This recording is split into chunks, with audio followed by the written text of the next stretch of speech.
Hello and welcome to episode number 140 of the Cheesesteaks and Controllers podcast, presented by Fox PHL The Gambler, 102.5 FM, 1480 AM Philadelphia, plus all streaming services are where you can hear this podcast. My name is Jason Finelli, and I am the esports and video games dude at Fox PHL The Gambler. That's an official title, by the way. Thank you for listening to episode 140 today. Got a good one for you. We're going to talk to Black Tabby Games. Their indie darling Slay the Princess is garnering some rave reviews in this spooky Halloween season. Post-Halloween season, I suppose. So we'll talk to them about their success with their game and where the idea came from. Great interview. Very excited for you to hear all of that. Then we'll get into the big news of the week, one of the big news items of the week, and that is the announcement of the Legend of Zelda live-action movie. Miyamoto and Avi Arad getting together to do something there. We'll talk about that. And then finally, we'll try and choose some Game Awards nominees. Those will be coming live on Monday, the 13th, and I have a couple thoughts as to what I would like to see from the show this year. And I'll try to predict the Game of the Year nominees, but this particular year, I think that's going to prove pretty difficult. But before any of that, we're going to do something we haven't done for a long time here on Cheesesteaks and Controllers, and that's our news segment. I haven't had to do this. I haven't done this in a while just because there hasn't been, a lot of rapid-fire news that I thought that I could be able to do. But this week was an absolute banger, and there's some things here that I am not going to talk about. So, without further ado, let's get into the 6 in 60 seconds. Grand Theft Auto 6's first trailer will be shown in December as Rockstar finally breaks its silence via social media. EA and BioWare celebrate N7 Day, the annual Mass Effect celebration, by slow drip feeding its fans a 30-second teaser of what seems to be a new Spectre from the upcoming game. Sony is cutting the number of PlayStation Live Services games it aims to launch in half by March 2026, going from 12 to 6. The Steam Deck OLED was announced by Valve with a better screen, better battery life, and more new features. Spider-Man 2 sells 5 million copies in 11 days to become the fastest-selling PlayStation game of all time. And Braid Anniversary Edition, which was first announced in 2020 before going radio silent, is set for a April 30th, 2024 launch. Those are your 6 in 60 seconds. All right, yes, our first guest on Cheesesteaks and Controllers, episode number 140 this week. Coming to that realization as I'm giving this intro. This is the first thing I'm recording this week, so that's pretty cool. Indie games are a big part of the experience right now. If you're not playing indie games alongside your AAA titles, what are you doing? You're missing out on a lot of great experiences, not the least of which one of the hot new titles on the scene right now, just in time for Halloween 2, a spooky game called Slay the Princess. And the aptly named Black Tabby Games are here to talk about this game and the success that it has seen so far. We have Tony Arias and Abby Howard. How are you guys today? Great. Yeah. Happy to hear it. This game, I remember seeing this at first at PAX East this past year. Sure. Did not get a chance to play the demo myself, was getting pulled in 40 million directions, but the crowd seemed to be very substantial every time I walked by your booth. Is that when you first had the idea that, hey, maybe we're onto something here? That was the first time it felt real. Mm-hmm. So to talk a little bit about our studio and how we got started, we started work on our first game in March of 2020. So like right when everything shut down, which meant that that PAX that we were all at was the first time after 3 years of work that we actually got to be in person around other people playing our stuff. So we have another title called Scarlet Hollow. It's an ongoing episodic horror visual novel, kind of similar in some ways to Slay the Princess, but much more of a slow burn. And that's also gotten a pretty good reception. The original announcement and demo for Slay the Princess got a great reception, but there's like this abstract component of it where you just see numbers on social media platforms or on your back end on Steam, and there was something very palpable about that show. Cool. Yeah. You have anything to add to that, Abby? No. Same thing. He said it all. Yeah. So talk to me about the major, like you said, this is more of a single isolated experience as opposed to Scarlet Hollow's more episodic. You continue to build on that story. Talk to me about the differences in making those two types of games, and specifically doing it concurrently. Like, do you find yourself having ideas that could fit in either one, and you have to choose, like, ooh, maybe this little story piece could go in this game, or something about like how we meet the princess over here might work in Scarlet Hollow too? Like, how do you discern, or do you just have like a clear vision for each of those two titles? Does that make sense? Well, they're very different games. I'd say we definitely have like a clear vision for each one, and they're like Slay the Princess is so far outside of reality versus Slay the Princess, which is quite grounded and has like really complex characters, versus this one where you add the complexity to the characters as you go. So as you're playing through, that's true. Ideas for one would not work for the other. However, I will say that I think the skills that we've gained from having to write complicated stories overall, like, just kind of builds on itself. So Scarlet Hollow helped us gain the skills we needed to write Slay the Princess, which is now making Scarlet Hollow better. So right. Yeah, it's a feedback loop where I feel like the 4th episode of Scarlet Hollow benefited tremendously from the work we did on the first demo for Slay the Princess, and then Slay the Princess benefited tremendously from the work on the 4th episode of Scarlet Hollow, and ideally the 5th episode of Scarlet Hollow will in turn benefit, and it goes on forever. I started a conversation with Tony about a scene in episode 5 and was like, I can now write this complicated character the way that we wanted to, because we have had to deal with Slay the Princess, which is so complicated. Very complicated. Yeah, there is a lot to take in with this game. And I think what really drew me in when I first started researching this was it seems so simple on the surface. It basically gives you everything you have to do in the first couple of minutes. Go slay the princess or don't. Whatever you decide to do is going to have an impact. And then it continues to build from there. When you were first concocting this idea for Slay the Princess, was that like kind of turning the whole princess rescue thing on its head? Is that where that came from? Because normally you save the princess. Here, obviously, you're slaying the princess. So walk me through this sort of like conceptual phase of this game and how it got to where it is now. Sure. The princess part came partway through the process. Okay. The original starting point was brainstorming ideas that would be easier to talk about and less complicated than Scarlet Hollow. Like, one of the issues that we've run into with, talking about Scarlet Hollow and marketing the game is it's one of those things where you need like 2 paragraphs to sell it. And those paragraphs are just like adding plot details and adding plot details. So like, what's something where we can get it in a single line? The initial premise didn't have a fantasy component at all. It was, you are sent to execute a prisoner who is in actuality like a supernatural entity that takes on the form that others believe she would have. Abby was the one who thought that Save the Princess would be fun. For, like, as a title. A character locked away in a tower. It just sprang to mind. So from there it went out of control. Yeah, Slay, it sounds similar to Save, and there was nothing on Google. Which we were amazed by. So yeah, it's just like, wow, this is a very hooky title. Yeah. So I find the most interesting part of this game, the loop that we've been talking about, going back and doing the same things over and over again. How challenging was it? Because I've played games like this before, where you start, eventually it's a very cyclical gameplay loop. How difficult is it, would you say, to keep each loop interesting enough to keep the player going? Like, because you want to advance the story, but you don't want to do it so much that, like, one loop could add all of this narrative at once, but you also don't want to make the morsel, I don't think, small enough that they don't feel like they're doing anything. So where's that balance when you're trying to devise how many loops you're going to go through and what you're going to add with each one? I think something that helps with this game is that each loop is a self-contained story in a self-contained environment, right? It's like you're not just going through the exact same scenario, but it's a different twist on it every time that has the same premise.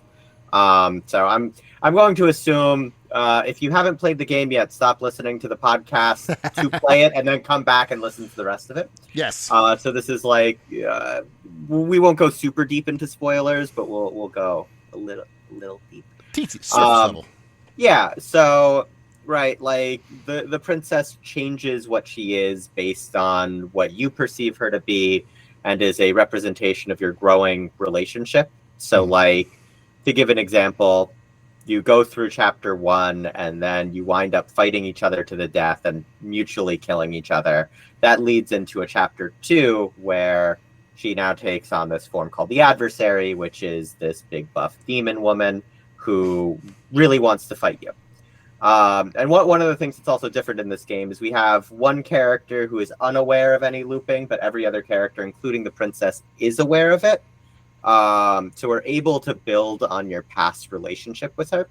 And then each of these side stories is the self-contained narrative, about your love or your relationship with this character, but under the lens of what those first impressions were. So are you combative but equals? Are you both trying to betray each other? Did you spend the entire game at the beginning thinking that she's a damsel in distress? Do you want to add things?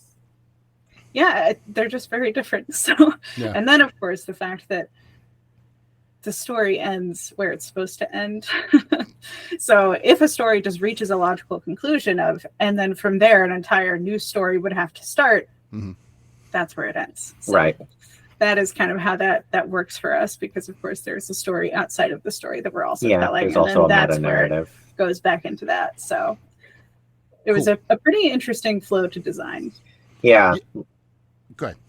Oh yeah, I was about to say, just like, it's one of those things that I think, comparing our two games, Scarlet Hollow has very much been about examining, as writers, like the depth of player choice. It's extremely long. The first 4 episodes are 600,000 words of writing. Wow, and that's a lot. Like some offhand remark that you might have said in episode 1 might completely change something in episode 3, which will in turn completely change something in episode 4. Whereas in Slay the Princess, something that was great about the simplicity of the premise is we could examine the breadth of choice. So like, here's a scenario, it's straightforward, so we can map almost everything that someone would want to do there, and then we can explore that to its logical conclusion, and if there's a sub-conclusion there, we can explore that. Instead of like, if you have unfinished business with her, the business continues. Exactly. Interesting. Whereas in our other game, it's like the branches out and it comes back together, and there's all of these different things in the main through line that change based off of your decisions, but the main through line remains more linear because we want the depth of that cascade. Okay, that makes sense. Yeah. Cool. Next question here. Was Slay the Princess always designed as a horror title? Like, were you going in knowing that you wanted this to be horror? Because I feel like, yes, you're slaying the princess, but that doesn't necessarily mean it has to go into the horror element. It definitely lends itself very well to it, but I'm curious if this was always meant to be a scary game, or if that sort of presented itself further on in development, like how the Slay the Princess idea did. That's a very Abby question. Yeah, Tony came to me with much more of a humor and romance game. And then, see, that's what I was thinking.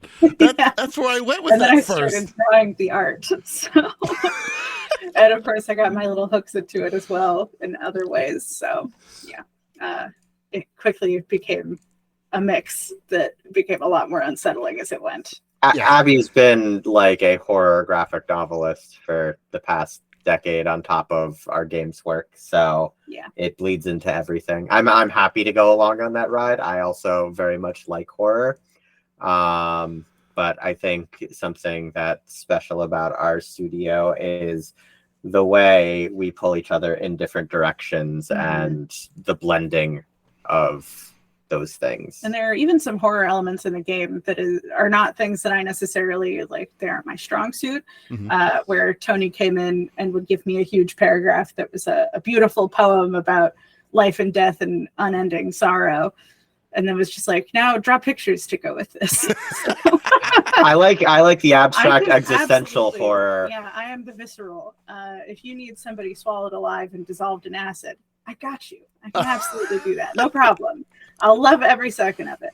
But yeah, try to figure out how to represent an abstract concept like that when dealing with characters that are so far outside of the real world and like sets of symbols that I'm used to working with. That was the hardest part of the game for me. And you did a great job with it. Thank you. Thank you. Based on the critical reception, I would agree with that. Now, one more question before we get into those reviews. Do you ever find that those two ideas of horror would clash? Like if there was, what I mean by that is if there was one scenario where Tony thought it would be better this way, but then you, Abby, thought it would be better this way. Now, if I'm assuming what goes on, since Abby, you seem to be the visceral, like that's a little more scary to me, I think, than being like the psychological person. So I wonder if Tony was just like, yeah, I don't want to know the depths of your imagination. You can do what you want. Just try not to scar people for life. But were there like times where you could have gone either way and you had to make a decision which way to go, or did each idea sort of present itself as, okay, this makes more sense as more of a slower psychological thing as opposed to the in your face sort of horror? I think it's more the latter. I think it was definitely each given princess like just felt sort of like they would not touch the visceral versus they just want to talk you into feeling really bad. Okay. Yeah, I mean, I think also part of it is as a studio, we try and include every good idea that we have. Like, I think there's a couple things that we pride ourselves on, and that's we're very good at cutting ideas that aren't working. And we will always put in the extra legwork if we have an idea that we really like to find a way to put it in the final cut. Cool. There were entire separate chapters that were not in the original draft of this game, but I think that was usually you who were like, it was like, we should have a chapter where this happens. And then I was like, and we still got the game out before Halloween, so it's all good. I imagine that was a big target for you guys. It was a big target, yeah. I mean, not only, is it a horror-based title, but the name like Black Tabby Games just makes perfect sense for this time. You definitely nailed that. And like I said, critical reception has been great. What were you expecting going into launch last week, or 23rd, I think was your actual release date if memory serves. Were you anticipating, like, when do you guys kind of like, and I guess this is a general developer question, do you sort of like have an idea in your head where you think like the Metacritic is going to be, and then it either goes one way or the other, or did you have some sort of hope or expectation, and what did the eventual outcome do? Did it exceed it? How far did it exceed it? That sort of thing. I'll start by saying I'm just happy that there is a Metacritic score. Scarlet Hollow's been sitting at 3 out of 4 reviews for years now. Oh, man. It's in early access. I get it. I think this one definitely exceeded our expectations. This was a scenario where we were very, very happy with the end product. There weren't a lot of tweaks that we would have wanted to make to it, but it was also something that felt like it would be a little more hit or miss. There's a lot of areas where we give people a lot of creative freedom with their decision making within the narrative, and when you let people assemble their own stories based off of their choices, that you always run the risk of some people stumbling their way into what for them is an unsatisfying ending. That's fair. We've put a lot of effort into making sure every single ending in the game like thematically ties everything together across all of these combinations of playthroughs, but it's still hard, and it's going again to, I think, hit really well with some people and not with others. Apparently, it mostly just hit really well with most people, which is a very pleasant surprise. Yes, especially in a year like this, which has been loaded with top titles. To see, I think Open Critic is what I normally go on before we joined on here. It was 89, I think, out of 9 or 10 reviews. That's fantastic. Easily going to be remembered as one of the best indie games of the year for sure. And for some, I imagine it came completely out of left field, right? Do you think you really found a way to get to people who may be horror fans but didn't even know about this game until they saw it at the top of the Steam charts? Did you see any of that sort of activity as the game is launched? It definitely converted really well. Yeah. I think the general expectation is on week 1, you will convert like 10 to 20% of your launch wish lists into sales. Those aren't even like direct conversions. That is, sure, multiply your launch wish list by 0.1, and that's how many units you'll move. And I think by the end of week 1, we'd moved like 60% of our total wish lists, which was excellent. So amazing word of mouth there. I think, gosh, it's hard to tell exactly where a lot of it came from. It was definitely something that clicked with a lot of content creators, especially in the lead up to Halloween. I think something that we've managed to successfully navigate as a studio that a lot of other narrative-focused studios haven't is this common death sentence where it's like, if your game doesn't have enough breadth to its branching and its experiences, someone will watch a playthrough, and even if they really like it, like, that's it. They have their experience with the game. And I think in both of our titles, there's enough self-expression in the decisions, and there's enough instances where somebody starts to wonder, oh, but he picked something I didn't want to pick, or she went on this other path, like what would I do? And then they pick it up. So like, I know back when we were getting our start, when we would run like regular surveys of our community, like 15% of the people who had found Scarlet Hollow came directly from watching Gab Smulders play it. Cool. For like Slay the Princess, like 10% of them come from Manly Badass Hero in some capacity. So that was a thing that worked out really well for us. And then the seasonality just kind of set things on fire. Do you have thoughts on this, Tabby? I'm just very happy that people are enjoying it. Yes, yes. Sorry, I keep turning to you being like, do you have thoughts? That's fine. That's excellent. And I always love when a studio I had not heard of, whether it's their first, their second, their fourth game, or their third, great counting, it comes out of right field and just surprises me. And this one really did. I'm finally going to sit down and have a chance to play with it now that I'm done reviewing 40 million games at a time. Make sure Slay the Princess is on your radar if you're listening to this and you have not played it yet. We barely scratched the surface of what this game offers. If you like horror, if you like a good story, if you like a little meta-narrative in there too, Slay the Princess is what you should be looking at. Black Tabby Games, Tony Arias, and Abby Howard here joining me. Thank you so much for your time. I'll let you get back to it. And I look forward to seeing what is next from you, more Scarlet Hollow perhaps, and maybe, who knows, we'll see what you scary people can cook up.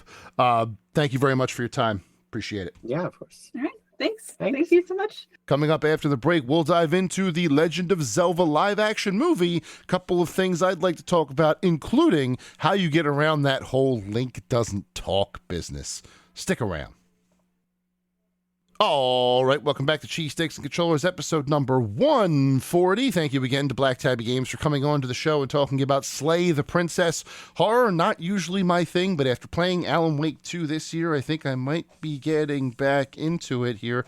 Maybe I'll give Slay the Princess a try finally, since they were nice enough to come on and talk about it, and I can let the game scare the crap out of me in the near future. But let's move on to our second topic of the show, and that is Link's hitting the movies, y'all.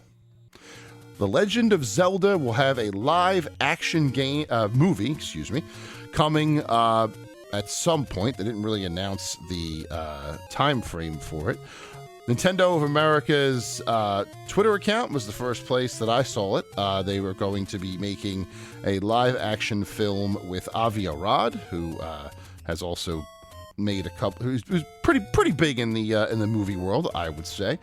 The full statement reads as follows. I'm going to bring that up here right for you while we are talking about it. Nintendo Company Limited, headquarters Minamiku, Kyoto, President Shuntaro Furukawa, is pleased to announce that it has begun planning and developing a live-action movie based on The Legend of Zelda. The film will be produced jointly by Shigeru Miyamoto, Nintendo representative, director, and fellow, and Avi Arad, president of Arad Productions, Inc., who has produced numerous blockbuster films. The film will be produced by Nintendo and Arad Productions, Inc., and directed by Wes Ball. Additionally, Nintendo will finance over 50% of the film's production costs, and Sony Pictures Entertainment Incorporated will be responsible for worldwide distribution and co-financing. By working on visualizing Nintendo IP ourselves, Nintendo is creating an opportunity for people around the world to experience the world of entertainment that Nintendo has cultivated through a route other than dedicated game consoles.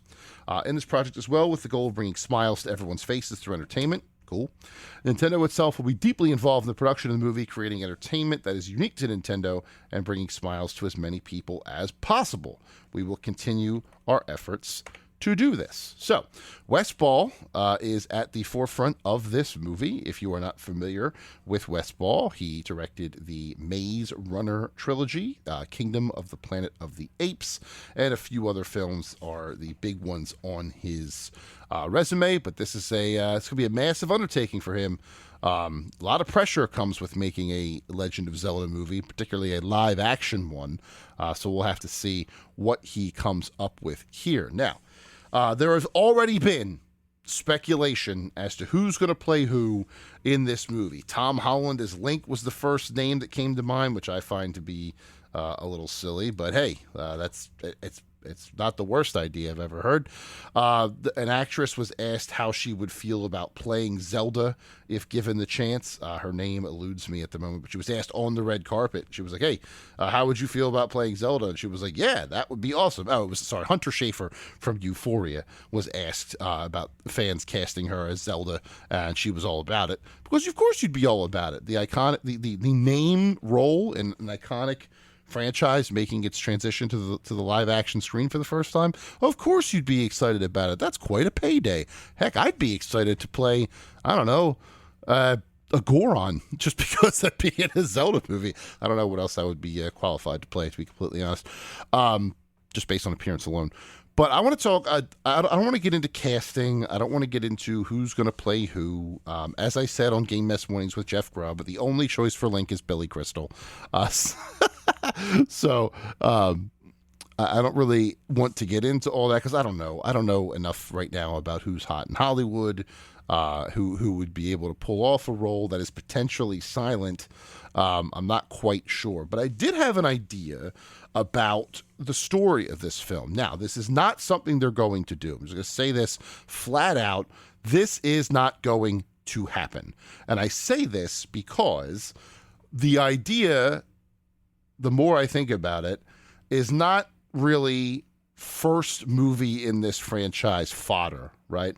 There is a way to introduce the franchise to the silver screen and then maybe do this in the future. But if there's one thing in the Zelda franchise that has never been fully explored, that is the origin or the background of Ganondorf, right? Like in every game he's ever in, he's just already there since his debut in Ocarina of Time. He just is already the Gerudo King. He's already all you know about him is he was the first male born to the all-female Gerudo tribe in 100 years, and it automatically makes him their king, and he acts accordingly. But I feel like there is ripe storytelling opportunity in fleshing out, like, clearly there was time between when he was born and when we first see him in Ocarina of Time.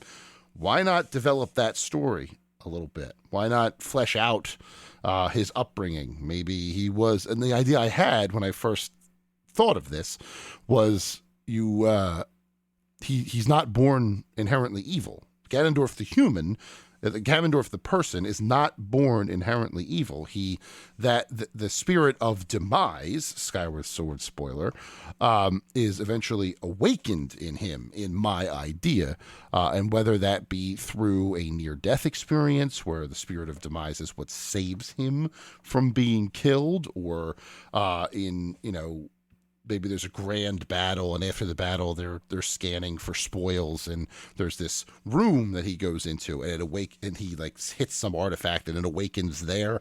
I haven't quite figured out the pathway to how demise awakens in him yet, but I think that would be a very interesting idea, because Ganondorf has his fans.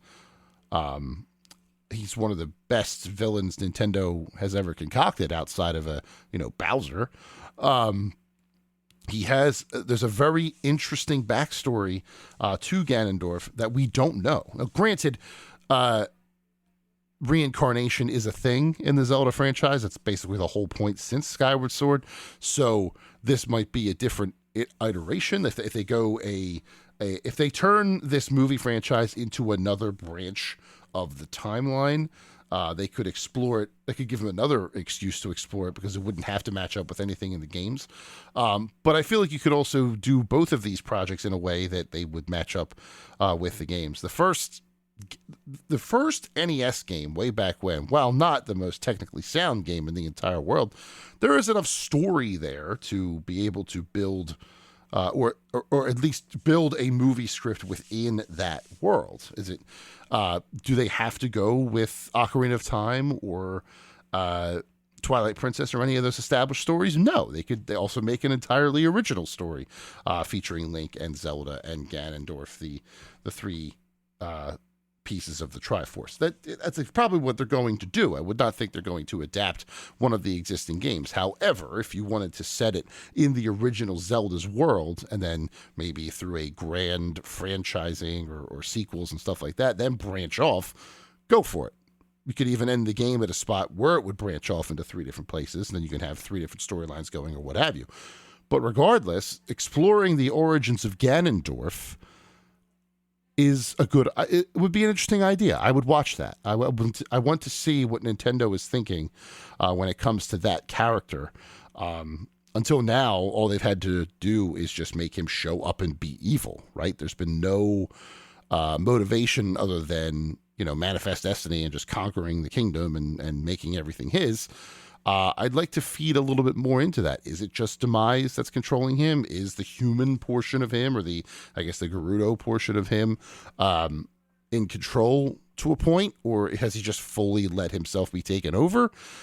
Did he always look like demise, or did the corruption of demise make him into looking how he looks now? There's a lot of options here. There's a lot to explore. And I would like to see how Nintendo would go about that, considering, as the statement said, they're developing over half of they're controlling the budget, half of the budget, and developing the storyline and production and all that. So they have enough of their hands in this pot. They do. So they can control where the story goes, or the major story beats, to fit into whatever, lore Bible they have tucked away in the main office in Kyoto. So if they're involved like this, it's not going to be that difficult to be able to craft that story. However, the only thing I would like to specifically recommend is a new and popular trope in movies today, and that is the post-credit scene. So in this framing of my idea, I would like the first movie they're making to be, like I said, an original storyline, but crafted in that NES universe, right? Have monsters from the NES games. A fight with a CG Lionel will be very, very cool. And then you go into the Ganondorf origin story. You tell that however you want to. You introduce the Gerudo. You even introduce the Sheikah. Perhaps that's who the Gerudo were fighting, the Sheikah. Something like that, or they team together, whatever the lore is. But at the end, after, I would say before the credits is where his power awakens. Maybe he even uses that to win the battle of the day. But then in the post-credits scene, Here's how I would do it. I would have him sitting in his Gerudo throne or in his Gerudo chambers, whatever you want to call it. And then a soldier comes in, maybe his right hand, maybe you introduce a Gerudo that we already know, whether it's Nabooru from Ocarina of Time or Bosa or something like that. I'm going with Nabooru here. But Nabooru says, it's time, we're ready to go. And then he leaves, and it shows a carriage going through the desert, the Gerudo Desert. It shows perhaps passing Lake Hylia, depending on how you want to manipulate the geography, maybe a sign for Kakariko, maybe the ranch, Lon Lon Ranch off in the distance, and then eventually it rides through the gates of Hyrule Castle. We follow it up the path, it stops, he gets out of the carriage, and he goes up to the throne room and kneels in front of the throne, in the Hyrule Castle throne. As he's kneeling, the way the camera is shot, there's a window to his right side, and the camera's shooting from his left side. So we have his left side profile, and there's a window in the background that's blurry, and we see things in the window that are moving, but they're not moving in such a way that they are too much of a distraction. But as we have his profile, something catches his eye, and he turns his head to the right, so away from the camera. The camera then focuses on the window where we see two children, one in a green hat, the other in a white veil, or whatever you call that headdress, suddenly get shocked and hide underneath the window sill, and then you fade to black. And that's your tease for Ocarina of Time being a live-action movie. First, because it's Ganondorf's story that this post-credit scene is coming from, it flips the perspective of that iconic scene to his. Because in the game where it first happened in Ocarina of Time, you're in the window and he turns towards you. He turns toward the camera because you're playing as Link and he's looking at Ganondorf, and then Ganondorf turns and you hide and you see them hiding. Here, you're Ganondorf. Where the perspective of the movie is from Ganondorf's perspective. So he's kneeling at the throne room in front of the king, and he's in the room, and he sees them moving around in the window, turns, and they fall out of frame. They fall underneath the windowsill to hide, and that's where the shot ends. That's basically, I came up with this post-credits scene idea and then wanted to make an entire origin story to get to that point, because that point would be hype as hell. But that's my idea for a potential live-action Zelda movie in the future. Do I think it's going to be the first one? No, I don't think that's the way to go. People are going to want a classic Zelda adventure, and I get that. But I would like to see eventually, should this movie excel, something different. There are narrative threads that you can explore, be it through full motion pictures or animated features that are a little bit shorter, but then fill in the gaps. This would honestly, this idea could also do as like a hour and 20-minute animated feature for Netflix or Paramount or wherever it would go. I would love to see it in a full 2-hour live action film, but it does lend itself well to an animated backstory thing as well. But yeah, I think Ganondorf in particular is an interesting narrative thread that can be pulled. There are other characters too, like an Impa story would be fine. Whether it's the Ocarina of Time Strong Warrior Impa or one of the older iterations. You could get into the story of Kokiri Forest. There's a lot. It makes sense that this is now going into the film and potentially television realm. They haven't confirmed anything like that, just the film to start. But I like it. I like that they're doing it. Makes sense. There are ways to expand on it should the first one be successful. And as long as they don't retell the story of Wanda Gamelon, everybody is fine. So I'll be keeping my eye on the Legend of Zelda movie as it comes up. I imagine it's not anywhere near close to being a thing that we will be watching in theaters. I would put at least 5 years on it, perhaps more, because it sounds like they're just getting into pre-production and planning. So don't get too excited to see it, but get excited that it exists. And hopefully we'll be talking about another great movie from Nintendo's background in the near future. Coming up after the break, let's get into Game Awards nominees. I'll try and predict the Game of the Year award, plus some other things I would like to see from the show this year. Jeff Keighley's 10th annual Game Awards in this new iteration after it evolved from the Spike Video Game Awards way back when on Spike TV. Let's talk about what's going to get nominated this year. Stick around. All right, welcome back to episode 140 of the Cheesesteaks and Controllers podcast, presented by Fox PHL The Gambler. Once again thank Black Tabby Games for coming around in the first segment of the show, talking about Slay the Princess, indie darling that has really impressed some folks in the last couple of weeks.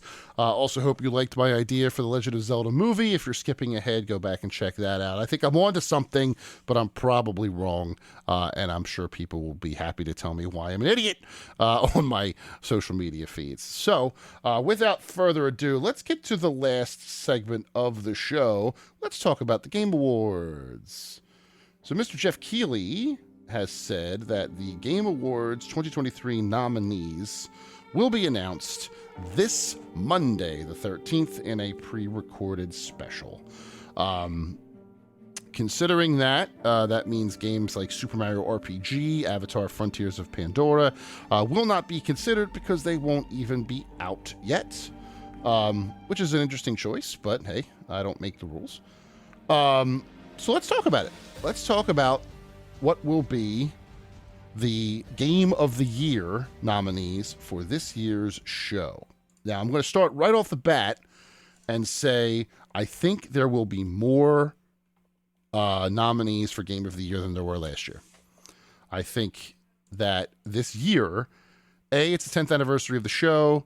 B, it's, a particularly loaded year. So do not be surprised if instead of the 6 nominees that we had last year, if that goes up to 8 and potentially, like the Oscars, to 10. There are enough games this year to warrant that, and I think it's something that we will need to consider going into this special on Monday. So with that being said, I'm going to do this in a couple of different ways. I'm going to do it with the 6, if he does remain at 6, what I think those will be. If he expands it to 8, what are the, I'm basically going to treat this like bracketology for you college basketball fans. There's going to be the 6 that are in, no questions asked, in my opinion. And then there's going to be the first bubble of if it's 8, and then the second bubble if it's 10. And I think that will be the best way to go about the Game of the Year section in particular. And then we'll talk about some other categories as well, getting into like the nitty gritty of the awards. I'm not going to talk about every category, A, because he changes them every single year, and B, because I don't have that much time. I would need to do an entire episode on that. And C, the esports categories, who cares anymore? Because esports doesn't care about esports unless you're Riot Games. So let's start with that Game of the Year, shall we? If we're talking about the core 6, the 6 that will be in this conversation, no matter what, in my opinion, it starts with Baldur's Gate 3 and Tears of the Kingdom. They are locks, no question. Those 2 games are going to be in consideration for Game of the Year. Take it to the bank. They're the absolute top of the line in a loaded year. Both of them tied for the highest average score on Metacritic for 2023 at 96. A total coin flip in terms of which will actually win, I have no idea.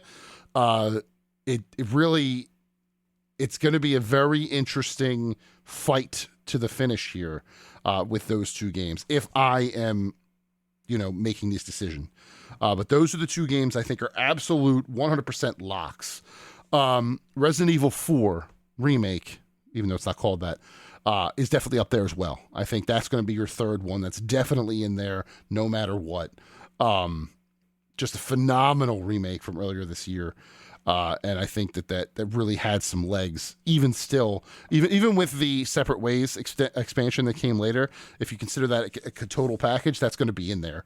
And it's going to really surprise some people, I think, but I definitely think it's worth it. I think that Alan Wake 2 is a shoe-in, because I think Alan Wake 2, while maybe not in the same Metacritic area as some of these games, not even averaging a 90. I think it does enough very weird, very different things, and the way it tells its story, and the way that it presents itself, I think it's going to have to be considered in Game of the Year. And remember, these are coming from the jury. I don't know if many people know this, but Jeff doesn't choose any of this, or if they do know it, as a reminder. He has a jury of peers and journalists who do these things for him, and they create the nominees and everything like that. So he has a team around him. He's completely separate from all that, despite what people might want to think, especially the tinfoil hat wearing folks among us. So he's not this. These are the journalists from across the world who are making this decision. So I'm kind of have to put in the Metacritic scores and stuff like that take those into account as I'm talking about these things. So far we've said Zelda, we've said Baldur's Gate, and we've said Resident Evil 4.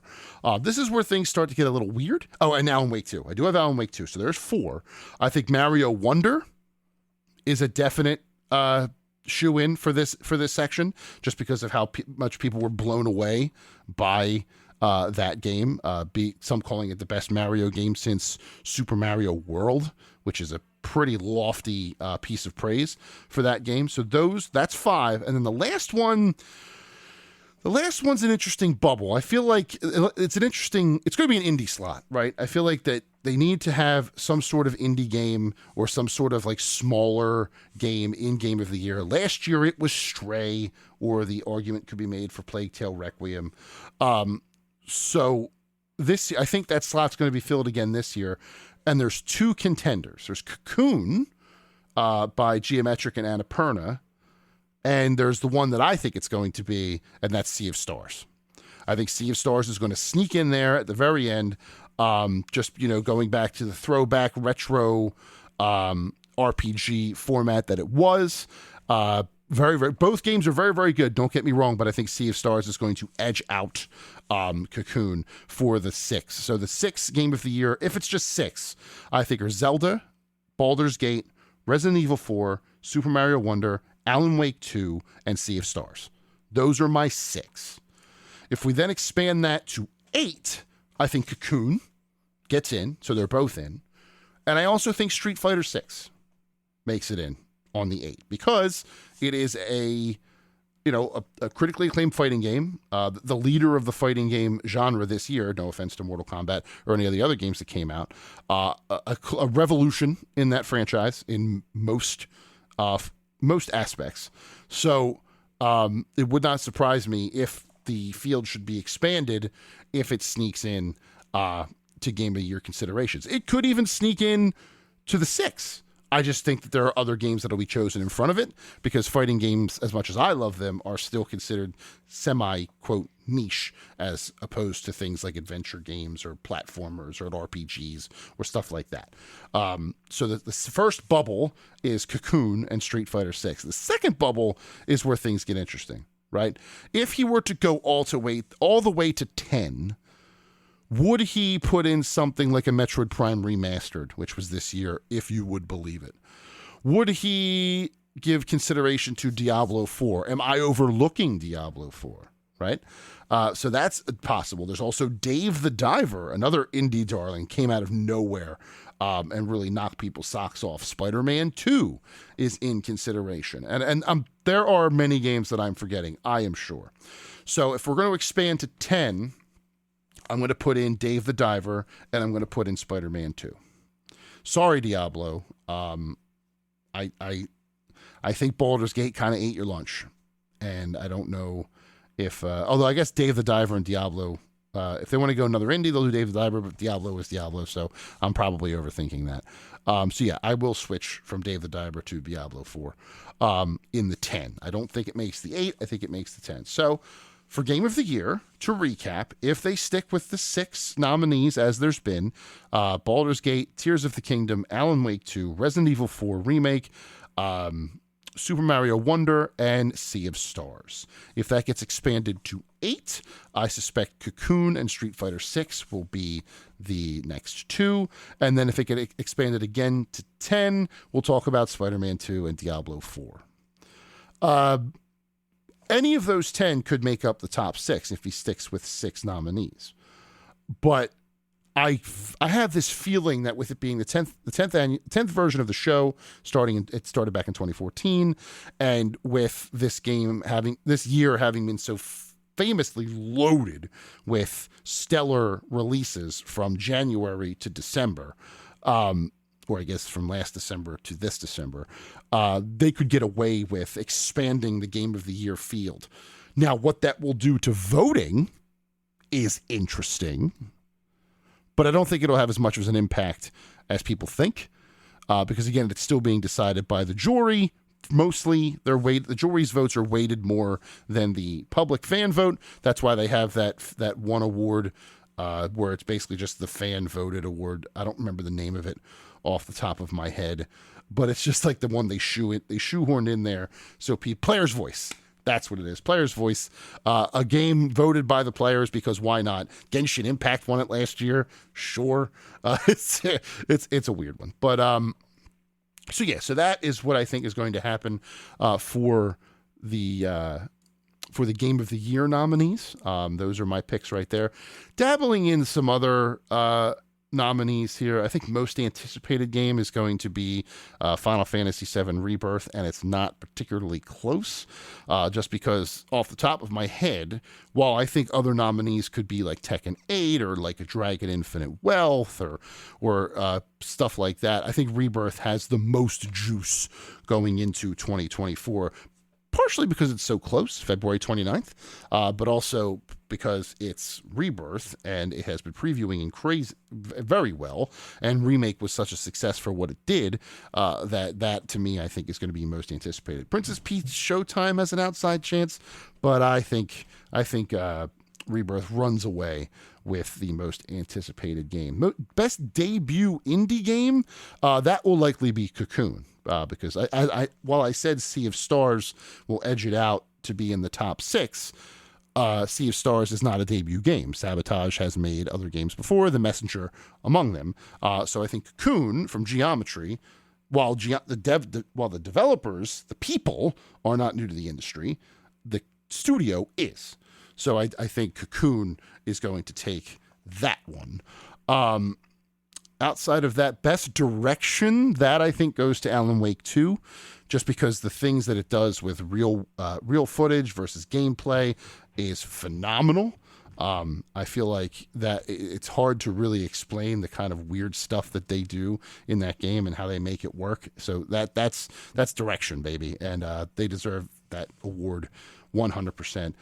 Same with Best Narrative. I think Best Narrative is going to go to Alan Wake 2 as well, although there are other good storied games this year, from, Baldur's Gate 3 story is very good, and how it adapts to your, adapts how you play the game.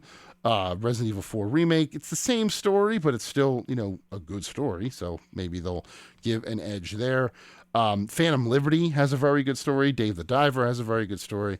Heck, I could see a case for Best Narrative being The Making of Karateka,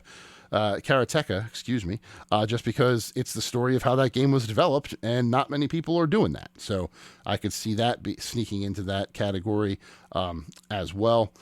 Best Art Direction, ooh, that's tough, right? That's a tough one, because there has been some very, very interesting art this year, and pretty art this year as well. I might say that Mario Wonder has a chance there, just because it's familiar, but it's also so wildly different with the way that the stages come to life, and the way things out of the box thinking in that game might give it an edge in the art direction category. But then also, Baldur's Gate is a beautiful game. The aforementioned Alan Wake 2 has a lot of artistic decisions that are very cool. So yeah, that I think I probably would lean Baldur's Gate there, but I think that Wonder and Wake have a chance there. And then finally, the last one I'm going to try and predict here is best score and music. The best score, the best music category is one that I absolutely love. Game music is how I got into writing, basically. I focused on music for GamerNode.com all the way back in 2009. And that's after I wrote my first review in 2008. I'm old, folks. I've been here 15 years now. I've been doing this video game journalism thing. Oh, boy. And, game music has always meant a lot to me just because of that. And I think that while this is one that's a little more out in the open, Tears of the Kingdom and Baldur's Gate 3 have great soundtracks, don't get me wrong, but Street Fighter 6 soundtrack is amazing. Sea of Stars soundtrack is amazing. Alan Wake, again, with the way that he uses the rock music. But the problem with Alan Wake 2 is it uses the music from Poets of the Fall or the Old Gods of Asgard wonderfully, but the rest of the score is basically just like sinister undertone, scary music, which is fine. It's good. It sets the mood, but it's not like something other than those songs, those Poets of the Fall songs. It's not something I'll be thinking about for years to come. That being said, though, if they wanted to perform We Sing live from that game, or a section of that song from that game, if Poets of the Fall can make it out there and they want to do the dance on stage, I'm all for it. You should do that. But I don't think it's enough to win Best Score or Music. I would honestly put the winner here as maybe a Mario Wonder, because that soundtrack is very, very good. As is Sea of Stars, maybe even Sea of Stars. I might, you know what? Yeah, let's be frisky and go Sea of Stars. But we don't know exactly what to predict until those nominations come out on Monday. When we find that out, we will look back next week and see how close I was, see if I was right about the whole expansion of Game of the Year thing, or if I was just a dum-dum who was talking out of the back of my ass. So, with that, we are at the end of episode 140 of Cheesesteaks and Controllers, presented as always by Fox PHL The Gambler, 102.5 FM, 1480 AM, iHeartRadio, and wherever you get your podcasts. If you are listening to these words, that means you've reached the end of the episode, and as I say every single week, it means the world to me that you are here, that you have listened, that you have given me your time. I hope you were educated. I hope you were entertained. Thank you once again to Black Tabby for coming out, Black Tabby Games for coming out and talking about Slay the Princess. Go play that game. It's on Steam right now. And that's it. So until next week, I hope you have a fantastic weekend. I hope you have an even better week right behind it. And we will be back next week with more of the latest and greatest in video games here on Cheesesteaks and Controllers. Until next week, goodbye, everybody. Stay safe and have a good one.